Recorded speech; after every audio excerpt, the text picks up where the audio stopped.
সবাইকে স্বাগতম ME306 সেশনালে heat transfer session. এটা আমরা experiment 2 study of radiation heat transfer আমরা আজকে করব।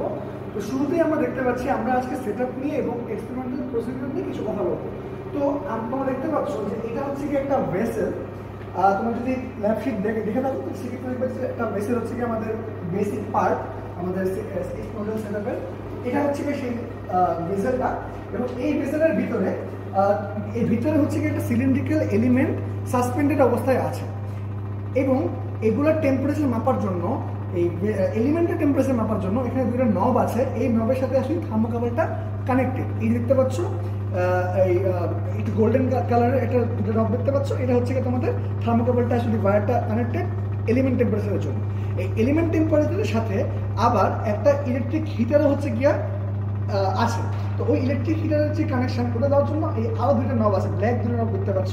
এই দুটো নবের সাথে হচ্ছে ওই ইলেকট্রিক হিটারের কানেকশনটা দেওয়া আছে।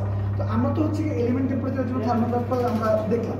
তো আমাদেরকে ভেসেল টেম্পারেচারের জন্য সেমভাবে এখানে আরেকটা তোমার থার্মোকাপল কিন্তু এখানে আছে। তুমি দেখতে পাচ্ছ, আমার আঙুলটা যদি খেয়াল করে থাকো এখানে হচ্ছে আরেকটা থার্মোকাপল দেখতে পাচ্ছ। এবং এই থার্মোকাপলগুলো আছে, এগুলো তো আমাদের রিডিং নেওয়া লাগবে। তো এই রিডিংয়ের জন্য আমাদেরকে আমরা যদি এখানে চলে আসো দেখবা যে এখানে হচ্ছে কি একটা টেম্পারেচার ইন্ডিকেটর আছে। এই যে তোমাদের টেম্পারেচার ইন্ডিকেটর, এবং এখানে আমি নবটা ঘুরাই, আমি হচ্ছে টেম্পারেচারটাকে হচ্ছে কি দেখতে পারি। আমি যদি ডান দিকে ঘুরাই আমার এলিমেন্ট টেম্পারেচারটা আসবে, আমি যদি নবটা বাম দিকে ঘুরাই সেক্ষেত্রে হচ্ছে কি আমার ভেসেল টেম্পারেচারটা আসবে। এবং এখানে একটু সমস্যা আছে, যার জন্য হচ্ছে কি আমাকে এটাকে অফ করে অন করা লাগবে, এবং অফ করে অন করলে আমি এখানে ভেসেল টেম্পারেচারটা পেয়ে যাবো। তো এই হচ্ছে কি আমার টেম্পারেচার ইন্ডিকেটর। তো চলে আসো আবার। তো তোমরা সবাই জানো যে রেডিয়েশনের জন্য কোনো মিডিয়ামের দরকার হয় না। ভ্যাকিউমে হচ্ছে কি রেডিয়েশন হিট ট্রান্সফারটা হয়। তো ভ্যাকিউম করাটা হচ্ছে কি আমার আইডিয়াল কেস। তো তার জন্য আমাকে কি করতে হবে, আমাকে ভ্যাকিউম করতে হবে। এবং ভ্যাকিউম তো এমনি হওয়া সম্ভব না, দেখি এটা এক্সটার্নাল এনার্জি দেওয়া হবে। ওটার জন্য এখানে একটা ভ্যাকিউম পাম্প দেওয়া আছে। এই ভ্যাকিউম পাম্প এটা হচ্ছে কি একটা রোটারি টাইপ অফ পাম্প। এই তোমরা যদি খেয়াল করে দেখো এটা হচ্ছে কি একটা মোটর, এবং এখানে পাম্প। এবং তোমরা যদি একটু দেখো এই যে লাইনটা এটা হচ্ছে সাকশন লাইন। এই পাম্পটা বেসিক্যালি এই ভেসেল থেকে এই লাইন দিয়ে হচ্ছে গিয়ে তোমার এই এয়ারটা সাক করতেছে। সাক করে তোমার এই যে এখানে যে আরেকটা লাইন দেখতে পাচ্ছ ম্যানোমিটারের লাইন, এই ম্যানোমিটার লাইন এবং এই সাকশন লাইনটা হচ্ছে প্যারালাল কানেকশন। সো তোমার এই সাক করতেছে দেখি তোমার এখানে যে ম্যানোমিটারের রিফ্লেকশনটা হচ্ছে। এবং এই যে সাক করতেছি এই যে এয়ারটা কোথা থেকে বের হচ্ছে, এটা বের করে দেওয়ার জন্য এখানে আরেকটা ডেলিভারি ভালভ আছে। ডেলিভারি ভালভ আছে, এই দেখতে পাচ্ছ ডেলিভারি ভালভ আছে, এবং এই ভালভটা একমুখী। এটা বাহির থেকে ভিতরে, এটা হচ্ছে ভিতর থেকে বাইরের দিকে এয়ারটাকে ফ্লো করে।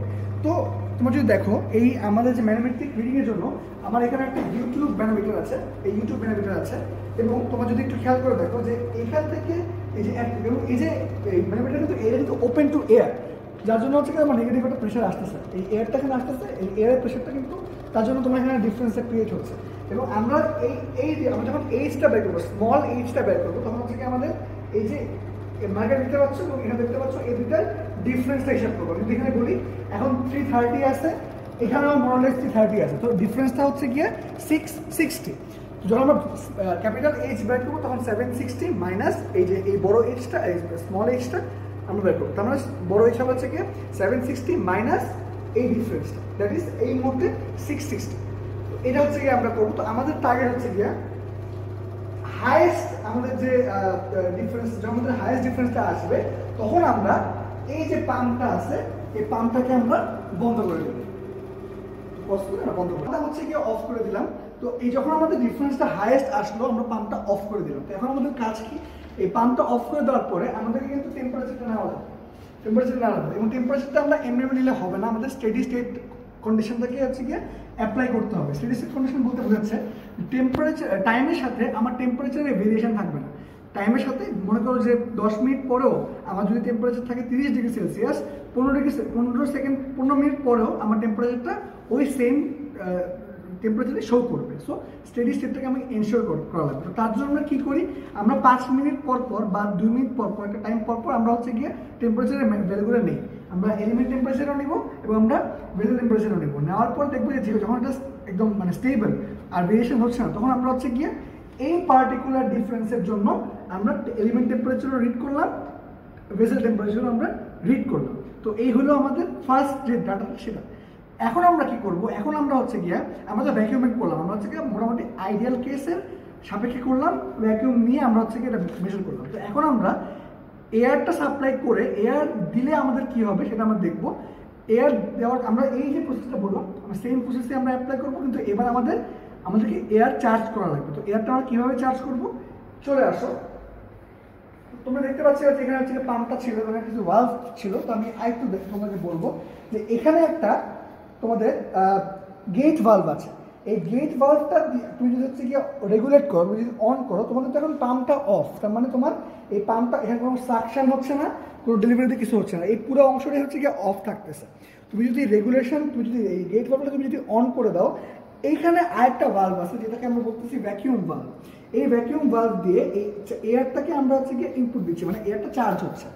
এখান দিয়ে তোমার এটা খালি একমুখী, এয়ারটা এখানে ইন হচ্ছে এবং এখানে ইন হয়ে তোমার এই যে এয়ারটা এটা হচ্ছে কি বেজের দিকে হচ্ছে চার্জ হচ্ছে, এবং এর সাথে যেহেতু এই ম্যানোমিটারটা হচ্ছে কি কানেক্টেড, এই ম্যানোমিটার কানেক্টেড, এখান থেকেও তোমার ম্যানোমিটার ডিফ্লেকশন তুমি পাও। ফলে তুমি মনে করো যে তোমার এবার তুমি আবার চলে আসো। এতক্ষণ আমরা দেখছিলাম যে একটু ডিফারেন্স আছে। তুমি যদি এয়ারটাকে চার্জ করো, মনে করো তুমি হচ্ছে এখানে 280 আছে, তুমি হচ্ছে 260 নিতে চাও, তো 260 নিলে ডিফারেন্সটা কমায় না। এই পার্টিকুলার ডিফ্লেকশনের জন্য তোমাকে হচ্ছে গিয়ে আবারও এলিমেন্ট টেম্পারেচার এবং বেজেল টেম্পারেচার নেওয়া লাগবে।